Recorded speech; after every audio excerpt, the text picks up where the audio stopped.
अस्सलामुअलैकुम। कैसे हैं आप सब? उम्मीद करता हूँ कि अल्लाह ताला की रहमत और फ़ज़ल से आप सब खैरियत से होंगे। लास्ट 2 लेक्चर्स के अंदर हमने कूलम्स लॉ की स्केलर और वेक्टर फॉर्म को डिस्कस किया था, जिनका लिंक आपको डिस्क्रिप्शन में मिल जाएगा। आज के लेक्चर में हम अपनी एग्ज़ाम्पल 12.1 को सॉल्व करेंगे, क्योंकि ये कूलम्स लॉ से ही रिलेटेड एग्ज़ाम्पल है। तो आइए देखते हैं कि कूलम्स लॉ की इस एग्ज़ाम्पल की स्टेटमेंट क्या है। Two charges Q1 100 microcoulomb and Q2 50 microcoulomb are located in xy plane at positions R1 equals 3j and R2 equals 4i respectively। दो चार्जेस हैं जी। Q1 100 माइक्रोकूलम का है, उसकी पोजीशन है R1, यानी कि पॉजिटिव y एक्सिस के अलॉन्ग 3 यूनिट्स जब हम मूव करेंगे तो वो पोजीशन बनेगी Q1 की। इसी तरह से Q2 चार्ज जो कि 50 माइक्रोकूलम का है, अगर मैं पॉजिटिव x एक्सिस के अलॉन्ग मूव करूंगा 4 यूनिट्स तो वो पोजीशन बनेगी Q2 की। Where the distance are in measured in metres, दोनों डिस्टेंस मीटर्स के अंदर हैं। Calculate force on Q2, Q2 के ऊपर Q1 कितनी फोर्स लगा रहा है वो फोर्स हमने कैलकुलेट करनी है। तो सबसे पहले हम इसका डाटा लिखेंगे। Q1 100 माइक्रोकूलम, 100 10 की पावर -6, 10 की पावर -6, 10 की पावर 2, 10 की power -4 coulomb. Q2 50 microcoulomb, R1 3J, R2 4I।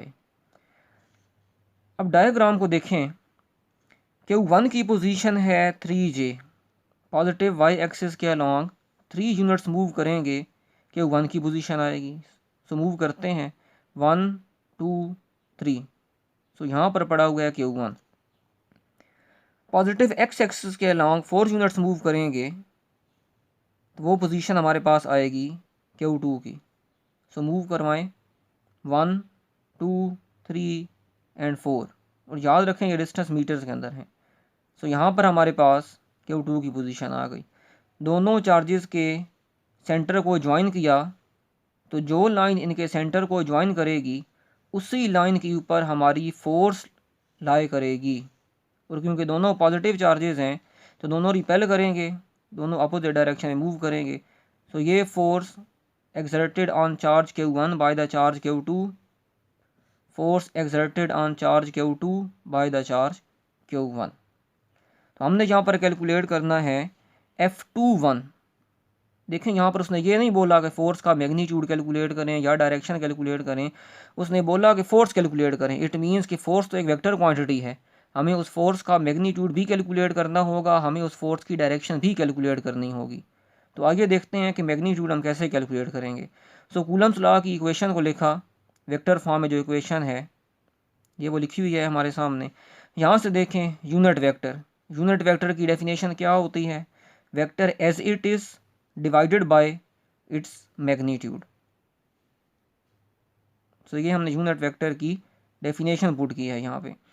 Okay, अब देखें कि हमें पता है कूलम्स कांस्टेंट है, Q1 Q2 वैल्यू गिवन है, और डिस्टेंस एग्जैक्ट कितने मीटर है वो भी हम कैलकुलेट करेंगे। यहाँ पर कैसे कैलकुलेट करेंगे?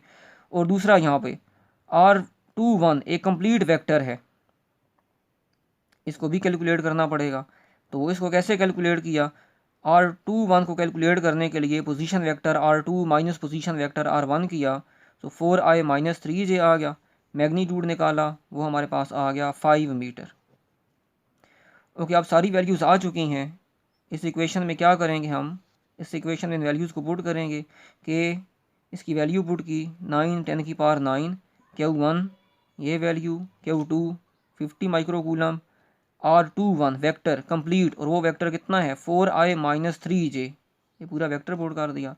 आर स्क्वायर, आर डिस्टेंस, यानी कि दो चार्जेस के दरमियान कितना डिस्टेंस है, और वो हम कैलकुलेट कर चुके हैं 5 मीटर। सो आर की जगह पर 5, स्क्वायर था तो स्क्वायर भी लिख दिया, और ये भी डिस्टेंस है यहाँ पर, ये भी मैग्नीट्यूड है, यानी कि दो चार्जेस का डिस्टेंस, और ये भी हम कैलकुलेट कर चुके हैं 5, ये हमने 5 लिख दिया। जब हम इस पूरे एक्सप्रेशन को सॉल्व करेंगे तो सॉल्व करने के बाद हमारे पास जो आंसर आएगा that is 1.44i minus 1.08j Newton. अब अगर इस फोर्स का मैग्नीट्यूड फाइंड आउट करना हो तो मैग्नीट्यूड हम इजीली कैलकुलेट कर सकते हैं। 1.44 square plus minus 1.08 square whole का स्क्वायर रूट किया तो आंसर आ गया हमारे पास 1.8 न्यूटन। और ये रिपल्सिव फोर्स है क्योंकि Q1 और Q2 दोनों पॉजिटिव चार्जेस थे हमारी एग्जांपल्स में। डायरेक्शन निकालनी है तो डायरेक्शन के लिए हमें फार्मूला पता है tan इनवर्स, ऊपर हम रखेंगे यहाँ पर y कंपोनेंट -1.08, नीचे x component that is 1.44, tan inverse -0.75, answer आएगा -36.86 डिग्री और हमारी बुक में इसको रफली लिखा हुआ है -37 डिग्री। ठीक है जी। सो ये जो डायरेक्शन है ये कहाँ पे है, तो देखें यहाँ पर ये डायरेक्शन एक्चुअली यहाँ पर है। एक्स एक्सिस के लिहाज से हमारा जो एंगल आ रहा है, क्योंकि एंगल की वैल्यू नेगेटिव आ रही है, इट मीन्स कि एंगल कैसा होगा हमारे पास क्लॉकवाइज में हम मूव कर रहे हैं, क्योंकि हमें पता है एंगल्स क्लॉकवाइज में हमारे पास नेगेटिव होते हैं, एंटी क्लॉकवाइज में पॉजिटिव होंगे। तो हम क्योंकि यहाँ पर क्लॉकवाइज इसलिए मूव करवा रहे हैं क्योंकि हमारे एंगल की वैल्यू यहाँ पर नेगेटिव आ रही है। सो ये देखें, ये अगर फोर्स है हमारे पास F21, ये जा रही है ऐसे, तो ये देखें ये एक्स एक्सिस है, कितना एंगल बना रही है एक्स एक्सिस के साथ, यहाँ से थीटा -37 डिग्री का एंगल, और वो हम कैलकुलेट कर चुके हैं यहाँ पर।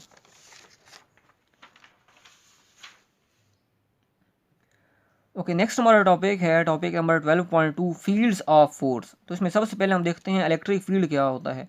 देखें, जिस तरह से हमने फर्स्ट ईयर में देखा था ग्रेविटेशनल फील्ड को, तो उसमें हमने क्या बोला था कि हमारी अर्थ के इर्द गिर्द ऐसा एरिया, ऐसा रकबा, ऐसा इलाका, ऐसा रीजन, ऐसी स्पेस जहाँ पर हम किसी भी बॉडी को लेकर आएंगे तो वो बॉडी फोर्स ऑफ ग्रेविटी की वजह से अट्रैक्ट होकर अर्थ की सरफेस के ऊपर वापस आ जाएगी।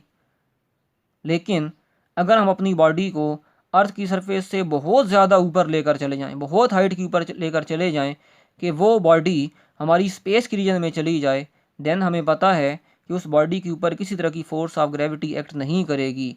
इसका मतलब हुआ कि अब वो बॉडी हमारी ग्रेविटेशनल फील्ड से बाहर जा चुकी है। यानी कि जैसे हम ग्रेविटेशनल फील्ड को जो है वो डिफाइन करते होते थे, इट इज़ द रीजन और space around the earth in which any other object feels और experiences a force of gravity is called gravitational field. बिल्कुल इसी तरह से अगर हमारे पास एक पॉइंट चार्ज है पॉजिटिव Q, और मैं इस पॉइंट चार्ज के करीब एक टेस्ट चार्ज को लेकर आता हूँ, टेस्ट चार्ज Q0 से शो करवा रहे हैं, आप इसे यूनिट पॉजिटिव चार्ज भी बोल सकते हैं, और टेस्ट चार्ज के ऊपर चार्ज कितना होगा 1.6 मल्टीप्लाइड बाई 10⁻⁻19 कूलम। तो मुझे पता है कि अगर मैं इस चार्ज को जो कि Q0 है इसको इस पॉइंट चार्ज Q के करीब लेकर आऊँगा तो ये पॉइंट चार्ज इसको रिपेल करेगा विद दिस फोर्स। लेकिन अगर मैं क्या करता हूँ, इसी टेस्ट चार्ज को यहाँ पे लेकर आता हूँ, फिर भी मैं क्या देख रहा हूँ कि ये टेस्ट चार्ज रिपेल होकर मूव कर रहा है आगे। लेकिन अगर मैं इसी टेस्ट चार्ज को यहाँ पर लेकर आ जाऊँ तब मैं देखता हूँ कि जहाँ पर मैं इसे प्लेस कर रहा हूँ ये वहीं पर पड़ा रहेगा, ये चार्ज इसे रिपेल नहीं करेगा।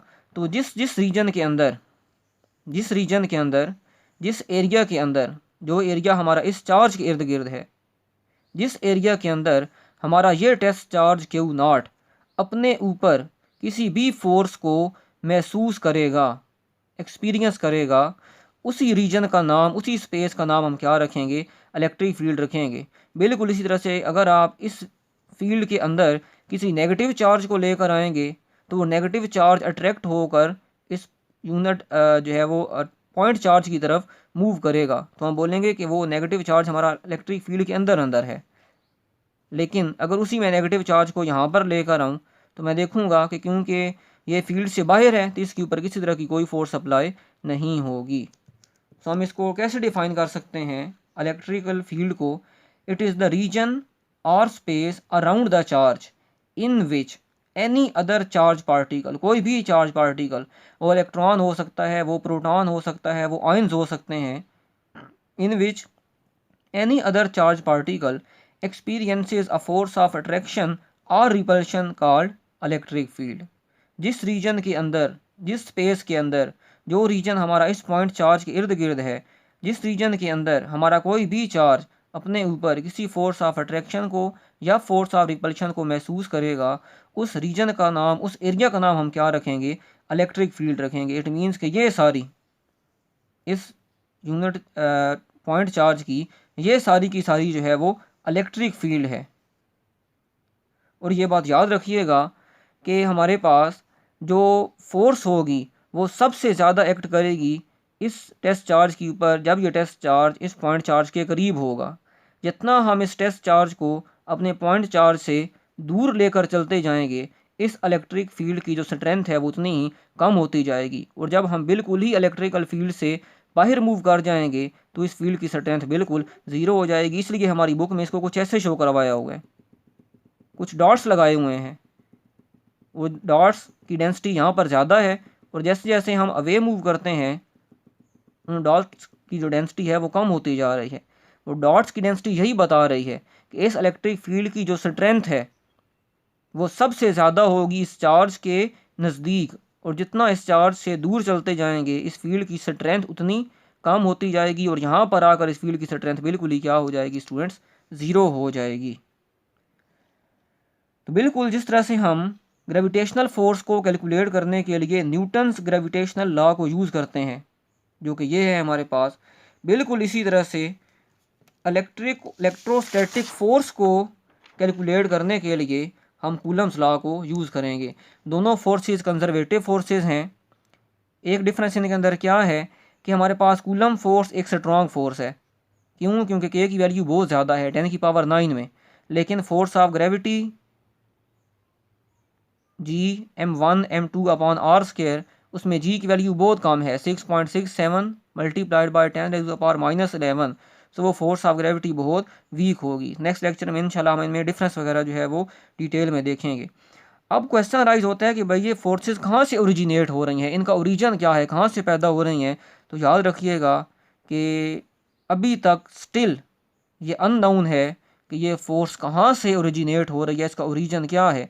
इसीलिए हम इन फोर्सेस को फंडामेंटल फोर्सेस ऑफ नेचर का नाम देते हैं। और वो कौन कौन सी हैं? Gravitational force, electromagnetic force, strong nuclear force, weak nuclear force. ये चारों की चारों फंडामेंटल फोर्सेस हैं नेचर की। इनका ओरिजिन क्या है वी डोंट नो, इसलिए तो हम इनको फंडामेंटल फोर्सेस ऑफ नेचर जो है वो नाम दे रहे हैं। अब ये फोर्सेस ट्रांसमिट कैसे होती हैं, मतलब एक ऑब्जेक्ट से दूसरे ऑब्जेक्ट में कैसे ट्रांसमिट हो रही हैं? जैसे देखें यहाँ पर ये बॉल पॉइंट पड़ी हुई है, मैं इस बॉल पॉइंट को इस पॉइंट से इस पॉइंट तक मूव करवाना चाहता हूँ। तो ये मैंने क्या किया, अपना हैंड इन कॉन्टेक्ट किया इस पेंसिल के साथ, और मैं फोर्स को क्या कर रहा हूँ, यहाँ पर फोर्स को मैं ट्रांसमिट कर रहा हूँ। तो ये देखें मैं खुद ट्रांसमिट कर रहा हूँ फोर्स को, तो मेरी बॉल पॉइंट आगे मूव कर रही है। लेकिन यहाँ पर जो फोर्स इस चार्ज को रिपेल करके आगे मूव करवा रही है, वो फोर्स कैसे ट्रांसमिट हो रही है इस चार्ज से इस चार्ज की तरफ। तो इस फिनोमिना को एक्सप्लेन करने के लिए कि फोर्स की ट्रांसमिशन कैसे होती है, चाहे कोई दो ऑब्जेक्ट्स हों हमारे पास, एक का मैस m1 हो एक का मैस m2 हो, चाहे कोई दो चार्ज पार्टिकल्स हों, एक चार्ज हो Q1 एक चार्ज हो Q2, तो उनमें फोर्सेस कैसे ट्रांसमिट होंगी। तो इस क्वेश्चन का आंसर माइकल फैराडे ने दिया और उसने इलेक्ट्रिक फील्ड का कंसेप्ट यहीं पर इंट्रोड्यूस करवाया कि इलेक्ट्रिक फील्ड के थ्रू ही हमारे पास जो इलेक्ट्रोस्टैटिक फोर्स है वो एक चार्ज से दूसरे चार्ज तक ट्रांसमिट होगी। बिल्कुल इसी तरह से ग्रेविटेशनल फील्ड की वजह से एक बॉडी से दूसरी बॉडी तक जो फोर्स है वो ट्रांसमिट होगी। जैसे कंसिडर करें कि नीचे हमारे पास यहाँ पर जो है वो अर्थ मौजूद है, अर्थ की सरफेस है, ये मेरे हैंड कंसिडर कर लें कि अर्थ की सरफेस है जिसका मैस है कैपिटल M, और ये कोई ऑब्जेक्ट है जिसका मैं मूव करवा रहा हूँ जिसका मैस है स्मॉल m। तो फोर्स ऑफ ग्रेविटी की वजह से ग्रेविटेशनल फील्ड की वजह से ये अर्थ इस ऑब्जेक्ट को अट्रैक्ट करेगी। तो आज के लिए बस इतना ही। नेक्स्ट लेक्चर में इंशाल्लाह नेक्स्ट टॉपिक स्टार्ट करेंगे। तब तक के लिए अल्लाह हाफिज़।